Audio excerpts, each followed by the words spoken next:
जय मसीह की 40 दिन 40 विषय में आप सबका फिर से स्वागत करती हूँ। पुनरुत्थान के बाद यीशु मसीह की उपस्थिति लूका 24 अध्याय 36 से 43 तक पढ़ेंगे।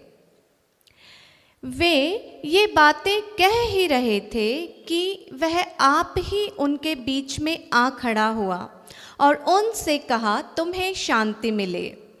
परंतु वे घबरा गए और डर गए और समझे कि हम किसी भूत को देखते हैं। उसने उनसे कहा, क्यों घबराते हो? मैं तुम्हारे मन में क्यों संदेह उठते हैं? और मेरे हाथ और मेरे पाँव को देखो कि मैं वही हूँ, मुझे छू कर देखो, क्योंकि आत्मा के हड्डी मांस नहीं होता जैसा मुझ में देखते हो। यह कहकर उसने उन्हें अपने हाथ पांव दिखाए। जब आनंद के मारे उनको प्रतीति न हुई और आश्चर्य करते थे, तो उसने उनसे पूछा, क्या यहाँ तुम्हारे पास कुछ भोजन है? उन्होंने उसे भुनी मछली का टुकड़ा दिया। उसने लेकर उनके सामने खाया। आइए इस वचन को लेकर हम एक छोटी सी प्रार्थना करें। सर्वशक्तिमान पिता परमेश्वर, धन्यवाद करते हैं आपके परिशुद्ध और पवित्र नाम का प्रभु। इस समय में प्रभु हम आपके पुनरुत्थान के विषय में बात कर रहे हैं। प्रभु आप हमारे बीच में उपस्थित हैं। प्रभु इस वचन के द्वारा आप हमें ज्ञान दीजिए, बुद्धि दीजिए प्रभु, ताकि हम इस वचन का सही अर्थ अपने जीवन में समझ सके और उसके अनुसार आगे बढ़ सके। विश्वास करती हूँ कि आपने हमारी इस प्रार्थना को सुना और स्वीकार किया होगा। प्रभु के मीठे और प्यारे नाम से मांगती हूँ, आमीन। वचन कहता है, जब वे बातें कर रहे थे तो आप ही उनके बीच में मसीही आ गए ना। वे खुद उन लोगों के बीच में आ गए और उनसे कहा, तुम्हें शांति मिले। इसलिए मसीह ने उन्हें कहा कि तुम्हें शांति मिले, क्योंकि जब कई बार हम अद्भुत चीज़ें देखते हैं या ऐसी कोई अचंभित कार्यों को हम देखते हैं तो हमारे अंदर एक घबराहट होती है। इसीलिए उन्होंने आते ही साथ पहले उन्हें हिम्मत दी, है ना, उन्हें उस परिस्थिति का सामना करने की ताकत दी और उन्होंने कहा, तुम्हें शांति मिले। क्योंकि हम यीशु मसीह को क्या मानते हैं? शांति का राजा ना। तो वे पुनरुत्थान के बाद भी जब उन्हें सलीब पर चढ़ाया जा चुका था और उन्होंने फिर हमारे बीच में पुनरुत्थान किया और वे हमारे बीच में आए, तो उन्होंने सबसे पहला जो कहा वो क्या कहा? तुम्हें शांति मिले, है ना। कितना दुख और कितनी कठिन परिस्थितियों से गुजरने के बाद उनके प्राण भी उन्होंने जो हमारे लिए दे दिए थे, लेकिन फिर भी वे हमारे बीच में आकर कहते हैं कि तुम्हें शांति मिले। क्योंकि मसीह को मनुष्य का स्वभाव बहुत अच्छी तरीके से समझ में आता है, किस स्थिति में कैसे मनुष्य बिहेव करता है ना। हमारी हर एक क्रिया उनको समझ में आती। वे जानते थे कि जैसे ही उनके इस पुनरुत्थान रूप को हम देखेंगे तो हम घबरा जाएंगे, हम डर जाएंगे। और इस डर को हमारे अंदर से मिटाने के लिए उनका पहला जो शब्द था पुनरुत्थान के बाद, उन्होंने कहा, तुम्हें शांति मिले, है ना। क्योंकि वे शांति के राजा हैं और वे हमें शांति ही देने आए थे, है ना। और फिर वे कहते हैं कि घबराओ मत, है ना, मैं कोई भूत नहीं हूँ। क्योंकि हम मनुष्यों की आदत है कि हम किसी भी अद्भुत कार्य को जब देखते हैं या कोई ऐसी बातें हमारे सामने आती हैं जो विचित्र हैं या जो पहली बार जिससे हमारा सामना हुआ है, तो हम कभी भी ये नहीं कहते कि ये ईश्वर की क्रिया है ना, ये परमेश्वर द्वारा किया गया है, या मैं बहुत ऐसी स्थिति में हूँ जो ऐसे अद्भुत कार्यों को देख सकता हूँ, है ना। सबसे पहले हम क्या कहते हैं? हमने कई बार इस विषय पर मतलब एक दूसरे से बात की होगी ना। हम कहते हैं यार भूत आ गया, ये तो शैतानी शक्ति है, ये तो शैतानी क्रिया है। क्यों हम ऐसी बातों पर विश्वास करते हैं? क्यों हम ये नहीं कह पाते जब हमारे बीच कोई नई बात होती है, कोई अच्छी बात होती है, कोई परिशुद्ध बात होती है, हो सकता है कि वो हमारे लिए नई हो, इससे पहले हमने उस विषय का या उस बात का, उस स्थिति का सामना कभी ना किया हो, तो क्यों हमने उसे परिशुद्ध क्रिया नहीं समझा, क्यों हमने उसे ईश्वरीय क्रिया नहीं समझा, है ना, क्यों हमने उसे परमात्मा का कार्य नहीं समझा, क्यों हम यही कहते हैं तुरंत कि नहीं नहीं ये तो कोई भूत होगा, कोई प्रेत होगा, कोई जादू टोना होगा, है ना, क्योंकि ईश्वर हमें यही बताना चाहते हैं, यहाँ पर मसीह हमें ये बताना चाहते हैं कि इस धरती पर अद्भुत कार्य भी होते हैं, है ना, वो यही तो हमारे बीच में दिखाने आए थे। उनका जन्म का उद्देश्य ही यही था ना कि वो एक अद्भुत कार्य को हमारे बीच में प्रकट करे, है ना, एक ऐसी क्रिया को वो तोड़ने आए थे, एक ऐसी व्यवस्था को तोड़ने आए थे और ऐसे व्यवस्था के टुकड़े टुकड़े करने आए थे जो गलत थी, जो भ्रमित थी, जो सही नहीं थी, जिसमें हम लोग फंसे हुए थे और हमारे उद्धार का कोई रास्ता नहीं था, हमारी छुड़ौती का कोई रास्ता नहीं था। तब मसीह ने एक कुंवारी मरियम के द्वारा जन्म लिया, है ना, जन्म लेकर फिर उन्होंने बपतिस्मा लिया और फिर उन्होंने प्रचार किया, उन्होंने अनेक अच्छी बुरी बातों का ज्ञान हम तक पहुंचाया, है ना, उन्होंने अनेक लोगों को शुद्ध किया, साफ किया, कितने बड़े बड़े कार्य उन्होंने करे और वो सारी बातें वो पूर्ण करते चले गए जो परम पिता के द्वारा यीशु मसीह के करने के लिए आज्ञा थी। यीशु मसीह के जीवन के जो उद्देश्य था वो एक के बाद एक अपना काम परिपूर्ण रूप से करते हुए जा रहे थे ना, उनके काम में कोई कमी नहीं थी। हम पिछले कुछ दिनों से यही बातें कह रहे हैं, सुन रहे हैं और समझ रहे हैं ना। वो एक ऐसी व्यवस्था को तोड़ने के लिए आए थे जो बुरी थी, क्योंकि हम अभी भी उस व्यवस्था से निकले नहीं थे। हमारा मन और हमारी आत्मा कहीं ना कहीं ये सब कुछ रूप से दिखाया। उन्होंने ऐसे ऐसे अद्भुत कार्य किए, उन्होंने मरे हुए व्यक्ति को जीवित किया, है ना, उन्होंने अंधों को आंखें दी, लंगड़ों को चलने की शक्ति दी, कुष्ठ रोग से छुड़ौती दी, है ना, कितने बड़े बड़े अद्भुत कार्य उन्होंने किए जो इससे पहले, मसीह से पहले कोई नहीं कर पाया। वो सारे कार्य मसीह के, है ना, जन्म के बाद उनकी उपस्थिति में, उनके हमारे बीच जब वो थे तब सफल और संभव हुए। फिर भी क्योंकि मनुष्य के अंदर, जैसा कि वचन कह रहा है कि क्यों संदेह उठते हैं ना, हमारे मन में क्यों संदेह उठते हैं। मनुष्य का स्वभाव ही ऐसा है, वो हर बात में संदेह करता है, डाउट करता है, घबरा जाता है, डर जाता है। वो परिशुद्ध चीज़ों को भी समझने की सामर्थ्य उसके अंदर नहीं है। और यही सामर्थ्य भरने के लिए अब मसीह को सलीब पर अपने प्राण त्याग करने पड़े, आपके लिए, मेरे लिए और हम सबके लिए। उन्होंने कोड़ों की मार खाई, घाव सहे, खून बहाया और इतना कुछ सहने के बाद ही हमारे जीवन में वो परिवर्तन आना था, है ना, आसान नहीं था। मनुष्य को वचन में कहा जाता है ये ढीठ है, ढीठ यानी आसानी से नहीं सुनने वाला। मनुष्य के लिए उच्चारण किया गया कि मनुष्य की जो जाति है ना वो ढीठ है ना, उसे आसानी से कोई भी बात समझ में नहीं आती।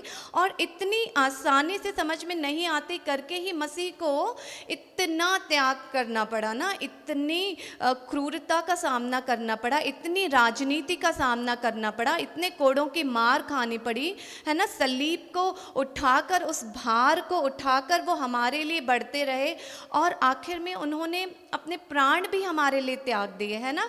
क्योंकि आसान नहीं है मनुष्य को किसी भी बात को समझना, है ना, मनुष्य आसानी से कोई भी बात समझ नहीं सकता। इसीलिए कितनी बड़ी एक व्यवस्था फिर से मसीह को करनी पड़ी, है ना। जो पुरानी व्यवस्था है उसके टुकड़े टुकड़े करने के लिए फिर ये जो नई व्यवस्था है इसे समझने के लिए, है ना। नई व्यवस्था अगर हमें समझाई जाए तो हम नहीं समझ सकते। इसीलिए उन्होंने एक के बाद हर चीज़ को परिपूर्ण रूप से प्रकट करते हुए हमारे सामने साक्षात रूप से, है ना, प्रत्यक्ष रूप से एक एक बात को दिखाते हुए उन्होंने सलीब पर जो आखिरी वचन बोला था, वो बोला था, उनका 7वां वचन था और वो ये था कि परम पिता, मैं अपनी आत्मा तेरे हाथों में सौंपता हूँ, है ना। वे परमपिता से कहते हैं कि मैं अपनी आत्मा आपके हाथों में सौंपता हूँ। और परमेश्वर हमें ये बता रहे हैं यहाँ पर कि जब हम अपना कोई कार्य, अपना कोई उद्देश्य, अपनी कोई सोच, अपने जीवन को जब परमपिता के अधीन करते हैं, उनके हाथों में सौंपते हैं, तब होता है ये पुनरुत्थान। पुनरुत्थान ऐसे ही नहीं हो जाता, है ना। यीशु मसीह से पहले किसी का पुनरुत्थान नहीं हुआ, उसके बाद भी अब तक कितनों का हुआ क्या है ये हम जानेंगे आगे, है ना। लेकिन मसीह के पुनरुत्थान के बारे में इतनी जो गवाहियां दी जा रही हैं वो इसीलिए हैं क्योंकि वे कहते हैं कि परम पिता मैं अपनी आत्मा तेरे हाथों में सौंपता हूँ। हम में से कितने लोग हैं जो अपनी आत्मा को हम परम पिता के अधीन कर सकते हैं, है ना।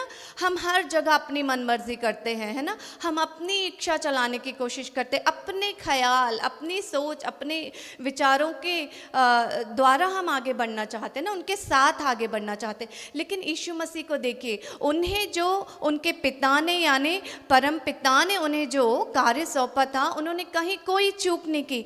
परिपूर्ण रूप से एक के बाद उनके जन्म से लेके कुंवारी मरियम के गर्भ में से लेके फिर सूली पर अपने प्राण देने तक और उसके बाद फिर पुनरुत्थान का रूप लेकर वे हमारे बीच में आकर भी हमें यही समझा रहे हैं कि तुम्हें शांति मिले, है ना, तुम्हें शांति मिले। और वे अपने पुनरुत्थान को फिर से स्पष्टता से और प्रत्यक्ष रूप से हमें दिखाना चाहते हैं, हमें बताना चाहते हैं, हमें विश्वास दिलाना चाहते हैं। इसीलिए बार बार वे कह रहे हैं कि घबराओ मत, मैं कोई भूत नहीं हूँ, है ना, मैं कोई भूत नहीं हूँ। और देखो मेरे पाँव देखो, मेरे हाथ देखो और मुझे छू कर देखो, मुझसे डरने की ज़रूरत नहीं है। क्योंकि दृष्टांत बताते समय जब मैं तुम्हारे बीच में मनुष्य के रूप में था और मैंने तुम्हें अनेक बातें जो बताई हैं, मैंने जो बोध किया है, उसमें पहले से ये बताया जा चुका है ना, कि मनुष्य का पुत्र जो सूली पर अपना काम पूरा करेगा, परम प्रधान की इच्छा को पूरा करेगा और वह अपने प्राण त्यागेगा, अपने प्राण को परम प्रधान के हाथों में सौंपेगा, अपनी आत्मा को उनके हाथों में सौंपेगा और फिर तीसरे दिन जी उठेगा और उनका पुनरुत्थान होगा, है ना। ये सारी जो कार्य हैं, ये सारी जो बातें हैं, वे अपने आप में बहुत महत्वपूर्ण हैं क्योंकि भविष्यवाणियाँ पूरी की जा रही है यहाँ पे।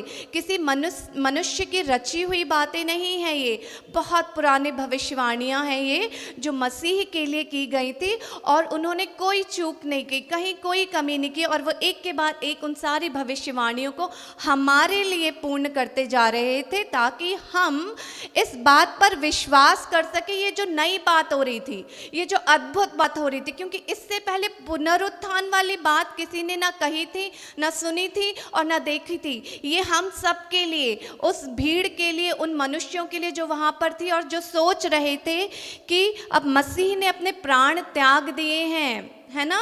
वे लोग सोच रहे थे कि अब फिर से जो पुनरुत्थान वाली बात है वो तो उनके सोच में भी नहीं बची थी, है ना। तो उनको वे विश्वास दिला रहे थे, वो बार बार ये कह रहे थे, देखो, है ना, मेरे हाथ देखो, मेरे पैर देखो और भरोसा करो, है ना। वे विश्वास दिला रहे थे कि ऐसा होता है। लेकिन ऐसा कब होता है? ये पुनरुत्थान होता है ना। पुनरुत्थान मसीह के नाम से शुरू हुआ है और ये कब होता है? जब हम अपने जीवन के लक्ष्य को, अपने विचारों को, अपने जीवन की हर छोटी बड़ी बात को अपने परम पिता, परम प्रधान, है ना, उनके हाथों में सौंप देते हैं और उनकी इच्छा अनुसार चलते हैं और उन्होंने जो व्यवस्था बनाई है ना, उसके अनुसार हम अपने जीवन को ढाल लेते हैं, है ना। हम अपने आप में, जब मनुष्य के शरीर में है, जब हम जीवित हैं, हमारी सांसें हैं और तभी हमें ये कार्य करना है ना। मसीह ने हमें एक रास्ता दिया है इस पुनरुत्थान के लिए, है ना। इस रास्ते पर यदि हम चलते हैं, उनके उपदेशों को मानते हैं, उनके जो बोध हैं उसमें जो अद्भुत क्रिया का संदेश है ना, उसमें वो जो शक्ति है, अगर हम उसे समझ पाते हैं, उस गूढ़ रहस्य को समझ पाते हैं और उसके अनुसार हम अपने जीवन को, जब हम मनुष्य रूप में हैं और शरीर में हैं और जिंदा हैं, तभी हमें पालन करना है ना। शरीर में जब है तभी हमें उनका पालन करना है, क्योंकि मसीह ने भी, यीशु मसीह ने भी मनुष्य के रूप में जन्म लिया है और मनुष्य की तरह वे हमारे बीच में चलते फिरते रहे और उन्होंने मनुष्य के रूप में ही सारी जो भी विधियां हैं, जो परम प्रधान पिता के द्वारा बताई गई थी, उन्होंने मनुष्य के रूप में ही पूर्ण किया है ना। वो मनुष्य की तरह ही जन्मे, मनुष्य की तरह ही रहे और उन्हें उसी शरीर के अंदर वो सारी बातें पूर्ण की, क्योंकि यीशु मसीह को तो यहाँ से जाना था, है ना। वो तो अपना कार्य पूरा करके उन्हें जाना था, लेकिन वो हमें सिखाने के लिए आए थे, हमें बचाने के लिए आए थे। हमारे लिए जो पुरानी व्यवस्था है, जो आदम के समय पर हमारे लिए रची गई थी और आदम की गलती के द्वारा फिर परम प्रधान की व्यवस्था तोड़ी गई थी, है ना। जब सृष्टि की रचना हुई थी और उन्होंने हव्वा आदम की रचना करी थी, और उस समय कोई मृत्यु नाम की चीज़ नहीं थी। लेकिन जब एक धूर्त स्वभाव, एक धूर्त सर्प, है ना, वहाँ पे आया और उन्होंने परम प्रधान की उस व्यवस्था को तोड़ा, तब फिर मृत्यु ने हमारे बीच में कार्य करना शुरू किया, है ना। वहाँ से मृत्यु ने प्रवेश किया और उसके बाद फिर, क्योंकि परम प्रधान तो सर्वश्रेष्ठ है ना, उन्हें तो अपने वचन को पूर्ण करना है ना, उनमें इतनी सामर्थ्य है कि वो फिर से एक नई व्यवस्था कर सकते हैं, है ना, फिर से एक नई व्यवस्था बना सकते हैं। तो जो व्यवस्था आदम के समय में तोड़ी गई थी और उस धूर्त स्वभाव के कारण, है ना, तोड़ी गई थी, फिर से उस व्यवस्था को स्थापित करने के लिए उन्होंने कुंवारी मरियम के द्वारा यीशु मसीह को इस धरती पर भेजा और उन्होंने अपना कार्य पूर्ण कर कर, है ना, उन्होंने अपना कार्य पूरा किया और आखिर में उन्होंने परम पिता के हाथों में अपने प्राण दे दिए, उनके हाथों में अपने प्राणों को सौंप दिया, अपने आत्मा को सौंप दिया, ताकि फिर से ये जो पुनरुत्थान का कार्य है ना, पुनरुत्थान की जो बात है वो हम जान सकें, समझ सकें, उसे पहचान सकें। और वो ये कहना चाहते हैं कि शरीर छोड़ने के बाद नहीं होता, शरीर में रहते हुए ही हमें उन नियमों का पालन करना है, उन उपदेशों का पालन करना है, उस नई व्यवस्था को जानना और समझना है जो तुम्हें पुनरुत्थान से जोड़ती है, जो यीशु मसीह ने तुम्हारे लिए तैयार करी है ना। अपने मसीह के द्वारा बताए हुए उस रास्ते पर चलने की कोशिश करो, उस आत्मा को ग्रहण करने की कोशिश करो, तब तुम्हारा पुनरुत्थान होगा, है ना। जैसे एक माँ गर्भवती होती है और वो बच्चे को जन्म देती है, बच्चे ने यहाँ पर नया जो शिशु है उसने जन्म लिया है, लेकिन माँ का पुनरुत्थान हुआ है ना। क्योंकि माँ का पुनरुत्थान इसलिए हुआ क्योंकि उन्होंने जब बच्चे को जन्म दिया तो उसके लिए एक ये नया जन्म था, एक औरत से, एक लड़की से, एक पत्नी से, एक बेटी से आज वो माँ के रूप में रूपांतरित हुई, माँ का रूप उसे मिला, एक मातृत्व का अधिकार उसे मिला, है ना। कितना बड़ा ट्रांसफॉर्मेशन है, कितना बड़ा रूपांतरण है, कितना बड़ा बदलाव है। यही वो बताना चाहते हैं कि जब मनुष्य धरती पर होता है उसे ऐसी चीज़ों को जन्म देना चाहिए, ऐसी व्यवस्था को जन्म देना चाहिए, है ना, जो यीशु मसीह से जुड़ी हो। मनुष्य का लगाव, है ना, मनुष्य का चाल चलन, मनुष्य का अधिकार, मनुष्य का जो भी मतलब मनुष्य जो भी काम करता है वो उस मसीह से जुड़ा होना चाहिए जो हमें पुनरुत्थान की व्यवस्था से जोड़ती है ना। मृत्यु का जो तोड़ है वो मसीह ने तोड़ दिया, है ना। हम क्या बोलते हैं कि मनुष्य का अंत कहाँ हो गया, जब वो मृत्यु हो जाती है तो उसका अंत हो जाता है, लेकिन मसीह ने क्या किया, उस मृत्यु को ही तोड़ दिया, है ना, उस मृत्यु का ही अंत कर दिया। उन्होंने मृत्यु के बाद भी जो कुछ हो सकता है उसका परिचय हमें दिया, और मसीह थे वो पहले व्यक्ति, पहले मनुष्य जिन्होंने पुनरुत्थान के बारे में हमें बताया है ना। कितनी अद्भुत बात है, कितनी बड़ी बात है। इसे जानने और समझने के लिए हमें साधारण रूप से हम इसे नहीं समझ सके, हमें उस गहराई में जाना पड़ेगा ना। उस अद्भुत बातों को जानना, समझना, सुनना और मानने की बहुत ज़रूरत है, जो हमें इस व्यवस्था से जोड़ती है, इस नई व्यवस्था से जोड़ती है ना।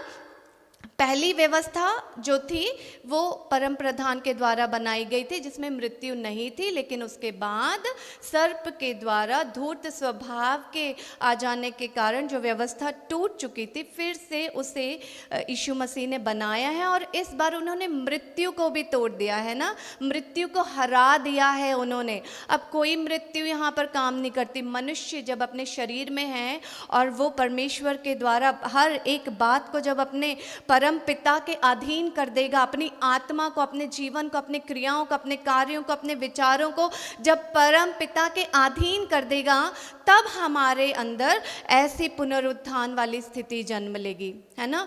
जिन लोगों ने पुनरुत्थान को देखा नहीं है वो लोग बोलेंगे कि ऐसा कुछ नहीं होता है। ऐसा होता है ना, ऐसा होता है। हमने अपने जीवन में भी कई बार देखा है ना। हम कई बार सोचते हैं कि अब मेरा जीवन ख़त्म हो गया, लेकिन कई लोग सोचते हैं कि अब मेरे जीवन में कुछ नहीं रहा, है ना, अब मृत्यु ही मेरा अंत है ना। कई लोग आत्महत्या के बारे में सोचते हैं कि मैं अपना जीवन त्याग दूंगा, छोड़ दूंगा। लेकिन अगर उसी एक पल में हम दिल से ईश्वर को पुकारे, है ना, जब ईश्वर को हम बुलाते हैं, पुकारते हैं और वे हमारे जीवन में आते हैं, तो ये मृत्यु नाम की चीज़ जो हमारे मन में, हमारे अंदर चलती रहती ना, वो खत्म हो जाती। फिर हम एक नए सिरे से अपना जीवन शुरू करते हैं और फिर एक नया जन्म हमारा होता है ना। तो ऐसी मानसिकता जो हमारी है, ये अशांति वाली, ये घबराई हुई वाली, और जो परिशुद्ध आत्मा को भी देखकर, स्वर्गदूतों को भी देखकर डर जाती है और बोलती है कि मैंने भूत देखा, प्रेत देखा, ऐसी मानसिकता को ठीक करने के लिए आए थे मसीह। ऐसी मानसिकता को बदलकर उन्होंने दिखाया है हमें कि जब एक व्यक्ति मनुष्य के शरीर में होकर वो सारे कार्य पूर्ण कर लेता है जो हमारे परम प्रधान ने हमें करने के लिए दिए हैं, तब ये पुनरुत्थान उनके जीवन में जन्म लेता है ना। तो इन कार्यों को करने के लिए हमें तैयारी करनी चाहिए। ये सिर्फ ऐसे ही सुनाने के लिए नहीं है, ये हमारी तैयारी के लिए है। क्या हमने तैयारी करी है?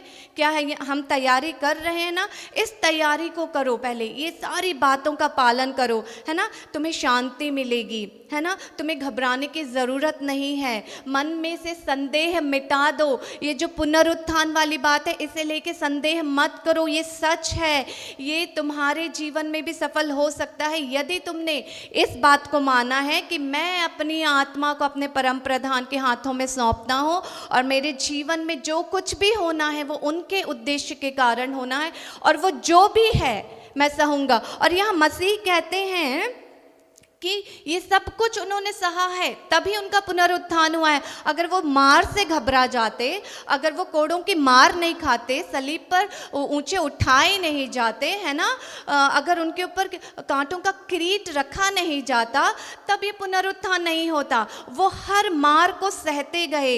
इस दुनिया की, हम लोगों की हर गलती की सजा वे चुपचाप ना सहते चले गए, तब पुनरुत्थान हुआ। अगर कहीं पर भी ये एक भी मार खाने से रह जाते या उस कार्य को पूर्ण करने से रह जाते, तब ये कार्य सफल नहीं होता था, तब ये पुनरुत्थान वाली बात नहीं होती थी, है ना। क्योंकि उन्होंने वो सारा दुख, वो मार, है ना, वो घाव, वो दर्द हमारे लिए उठाया ताकि हम फिर ये देख सकें। पुनरुत्थान वाली बात को मसीह हमें दिखाना चाहते थे, इसीलिए उन्होंने सब कुछ सहा और सलीब पर से भी उन्होंने 7 वचनों को हम तक पहुंचाया। और जो आखिरी बात है ना, वो ये है कि परम प्रधान के हाथों में अपनी आत्मा को सौंपो, तब तुम ये पुनरुत्थान को देख सकोगे। आसान नहीं है ये देखना, और आसान नहीं है ऐसी अद्भुत क्रियाओं को जानना और समझना, क्योंकि मनुष्य का स्वभाव कैसा है? मनुष्य का स्वभाव हमेशा संदेह करता है, संदेह उठते हैं, डाउट, क्वेश्चन, सवाल, ऐसा क्यों, वैसा क्यों। वो आसानी से नहीं मानता है, मनुष्य आसानी से नहीं मानता है ना। इसीलिए उन्होंने हर तरफ से, लोग उन्हें देख रहे हैं वहाँ पे, जिनके बीच में मसीह उपस्थित है ना, वे इन्हें देख रहे हैं, आश्चर्य कर रहे हैं, फिर भी उन्हें संदेह हो रहा है कि क्या ये सच है, क्या ऐसा हो सकता है। तब उन्होंने फिर उस भुनी हुई मछली को खाकर भी उन्हें प्रत्यक्षता दी, है ना, प्रत्यक्ष रूप से उन्हें बताया कि हाँ ये सच है, मैं तुम्हारे बीच में हूँ, यहाँ पर मैं तुम्हारे बीच में चल रहा हूँ, फिर रहा हूँ, घूम रहा हूँ, है ना। अभी अंत नहीं हुआ है, अभी और कुछ बातें हैं जो तुम्हें सुननी है, जाननी है और समझनी है। और फिर कुछ दिन मसीह उनके बीच चलते रहे, फिरते रहे, और जो बची कुची, मतलब जो छोटी छोटी चीज़ें रह गई थी ना, उसे पूर्ण करने का समय था। और इनके बीच में घूमते हुए मसीह ने उन सारी बातों को बहुत अच्छी तरीके से पूर्ण किया और वे अपना कार्य पूरा कर चुके थे, है ना। तो ये जो पुनरुत्थान वाली बात है ना, इसको हमारे जीवन में जब हम शरीर में हैं तभी मानना है। ये नहीं सोचना है हमें कि ठीक है अभी तो हम अपने जीवन में मौज करेंगे, मस्ती करेंगे, अपनी ख्वाहिशों को पूरा करेंगे। अगर पुनरुत्थान चाहिए है तो जब हम शरीर में हैं, जब हमारे पास सांसें हैं, आत्मा है, शक्ति है, हड्डी है, मांस है ना, और हम जीवित हैं, तभी हमें उस व्यवस्था को अपनाना होगा जो यीशु मसीह ने हमारे बीच में चलते फिरते हमें सिखाई है। जो भी बातें उन्होंने अपने बोध के द्वारा अच्छी अच्छी बातें हमें सिखाई है ना, उसका पालन करना हमारे लिए बहुत ज़रूरी है, और तभी हम इस पुनरुत्थान को अपने जीवन में देख पाएंगे। मसीह ने अपना काम पूरा किया था, मसीह ने अपने कार्य में सफलता प्राप्त करी थी। उन्होंने अपने पिता को, परम पिता को कोई मौका नहीं दिया भूल चूक का, है ना। उन्होंने पूर्ण रूप से उन सारी बातों का हमारे लिए कार्य को पूरा किया ताकि हम ये पुनरुत्थान देख सकें, है ना, ताकि हम सब भी जो इस धरती पर अभी जीवित हैं उन वाक्यों के अनुसार, वचन के अनुसार, परिशुद्ध ग्रंथ के अनुसार उन सारी बातों को जान सकें, समझ सकें, और मसीह की तरह फिर जब हम उठाए जाएं, जिलाए जाएं, तब ये पुनरुत्थान का कार्य हम देख सकें। हमें अभी ये जानने और समझने की ज़रूरत है कि हमारे पास मौका है ना, हमारे पास मौका है, और हमें ज़रूरत है इन बातों को सच्चाई से मानने की, है ना। यूहन्ना 5:29 में एक वचन और है, जिन्होंने भलाई की है वे जीवन के पुनरुत्थान के लिए जी उठेंगे, और जिन्होंने बुराई की है वे दंड के पुनरुत्थान के लिए जी उठेंगे, है ना। तो वचन हमें यहाँ पर एक बार फिर चेतावनी दे रहा है, हमें सावधान कर रहा है कि जैसा कार्य हम करेंगे, जैसा बीज हम बोएंगे, वैसी ही फसल हम काटेंगे। तो आज के समय में जो हम कार्य कर रहे हैं ना, वो हमारी भलाई के लिए होना चाहिए, है ना, वो हमारे द्वारा भलाई के द्वारा होना चाहिए, अनेक लोगों के लिए भलाई के लिए होना चाहिए, क्योंकि जिस दिन पुनरुत्थान होगा ना, उस दिन फिर हम उसी का फल पाएंगे। यदि हमने अच्छा किया है तो हम अच्छे फल के लिए पुनरुत्थान पाएंगे, और यदि हमने बुराई की है तो उसके दंड के लिए पुनरुत्थान पाएंगे। तो पुनरुत्थान तो अच्छाई में भी है और बुराई में भी है। तो सोचो, अगर हम अपने जीवन में अच्छाई करके पुनरुत्थान पाएंगे तो कैसी शांति हमें मिलेगी, जैसा कि यीशु मसीह यहाँ पर कह रहे हैं अपने वचन के द्वारा कि तुम्हें शांति मिले। और यदि हमने ऐसे कार्य किए हैं जो दंड के योग्य हैं और हम दंड में पुनरुत्थान पाएंगे, तो कितना भयानक होगा वो दिन, कितना भयंकर होगा वो दिन कि हमें सारा जीवन उस दंड में ही गुजारना होगा, है ना। तो दो तरह के पुनरुत्थान है, जैसा बीज तुम बोगे, जैसे कार्य तुम करोगे, वैसा ही पुनरुत्थान तुम्हारे जीवन में आएगा। तो मसीह हमें यहाँ पर कह रहे हैं कि तुम्हें शांति मिले, तो हम क्यों ना ऐसा पुनरुत्थान पाएं अपने जीवन में, मसीह के द्वारा उस रास्ते पर चलकर, उस व्यवस्था को अपनाकर, उस व्यवस्था का हिस्सा और भागीदार बनकर, जो हमें अच्छाई में पुनरुत्थान दे, है ना। क्योंकि हम जीवन भर संदेह ही करते रहे, क्या सही है, क्या गलत है, क्या अच्छा है, क्या बुरा है। लेकिन अब समय है कि अच्छाई का भी पुनरुत्थान होने वाला है जो हमने किया है, और बुराई का भी पुनरुत्थान होने वाला है जो हमने किया है। तो हम किस जगह अपना पुनरुत्थान चाहते हैं, किस जगह फिर हम जी उठना चाहते हैं, है ना। क्या हम नहीं चाहते कि हमारा आगे का जो जीवन है ना, जो जीवन के बाद का जीवन है, जो शरीर के बाद का जीवन है, उसमें हमें शांति मिले, उसमें हमें आनंद मिले, और जो परमेश्वर ने और यीशु मसीह ने हमारे लिए जगह तैयार कर रखी है वहाँ पर पहुँचे। तो आज हमें सबसे पहले ये जानने और समझने की ज़रूरत है कि हमें अपनी आत्मा को परम प्रधान के हाथों में सौंपना है, और तभी हम ये वाला कार्य कर पाएंगे। कौन सा कार्य कर पाएंगे? भलाई का जीवन जी पाएंगे, है ना, और बुराई के दंड से बचेंगे, है ना। क्योंकि पुनरुत्थान तो होना ही है, दोनों का है, दोनों जगह में पुनरुत्थान है। तो क्यों ना हम ऐसे पुनरुत्थान में आगे बढ़े जो मसीह द्वारा स्थापित किया गया है, मसीह के द्वारा हमें सिखाया गया है, और मसीह चाहते हैं कि हम वहाँ पर फिर से पुनरुत्थान पाएं, है ना। उनके त्याग को और उनके बलिदान को और उनके कोड़ों की मार को और उनके घावों को, है ना, दुख ना देते हुए हम उनका न्याय करें, है ना, उनके हर घाव का न्याय करते हुए भलाई के रास्ते पर आगे चलते हैं ना, ताकि हमारा जो पुनरुत्थान होने वाला है वो मसीह में हो, परम पिता में हो, और यीशु मसीह की व्यवस्था के अनुसार हो, उस वचन के अनुसार हो जो उन्होंने हमें सिखाया है है ना। तो हमें ये वाली पुनरुत्थान नहीं चाहिए जो बुराई के द्वारा दंड में पुनरुत्थान देती है ना। हम अच्छा पुनरुत्थान चाहेंगे, एक परिशुद्ध जीवन चाहेंगे, एक अच्छा जीवन चाहेंगे और अपने परम प्रधान की महिमा करेंगे और यीशु मसीह के त्याग और बलिदान के लिए हम न्याय करेंगे, है ना, और शांति का जीवन पाएंगे। आइए इस वचन का धन्यवाद करते हुए हम एक छोटी सी प्रार्थना करें। सर्वशक्तिमान पिता परमेश्वर, धन्यवाद करते हैं प्रभु इस पुनरुत्थान के वचन के लिए। सच में प्रभु आप महान हैं। आपने हमें दो रास्ते बताए हैं प्रभु पुनरुत्थान के। प्रभु एक अच्छाई का रास्ता है, एक बुराई का रास्ता है प्रभु। बुराई के रास्ते पे दंड है प्रभु, सज़ा है प्रभु, लेकिन जो अच्छाई का मार्ग आपने हमें बताया उसमें शांति है, उसमें करुणा है, दया है और वहाँ पर आपकी उपस्थिति है प्रभु। हम चाहते हैं कि हम अपने जीवन में, अपने शरीर में, अपनी सांसों में प्रभु जब जीवित हैं और इस धरती पर हैं प्रभु, तो इन गहरी और गूढ़ बातों को जान सके और समझ सके और अपने जीवन को मसीह के अनुसार आगे लेकर चल सके प्रभु, और उस व्यवस्था का हिस्सा बन सके प्रभु जो मसीह के द्वारा स्थापित किया गया है प्रभु, और एक अच्छे पुनरुत्थान की बात करता है प्रभु। विश्वास करते हैं कि एक अच्छे पुनरुत्थान को आप हमें अभिषेक की तरह दे रहे हैं और आशीर्वाद की तरह दे रहे हैं प्रभु, और हम सच्चे मन से उस पुनरुत्थान को ग्रहण करते हैं प्रभु। आज हम सब जितने भी लोग यहाँ पर उपस्थित हैं, जितने भी लोग प्रभु इन वचनों को सुनने जा रहे हैं और सुनेंगे प्रभु, सबके जीवन में प्रभु ये अच्छा वाला पुनरुत्थान हो प्रभु। जो दंड वाला पुनरुत्थान है प्रभु हमें नहीं चाहिए प्रभु।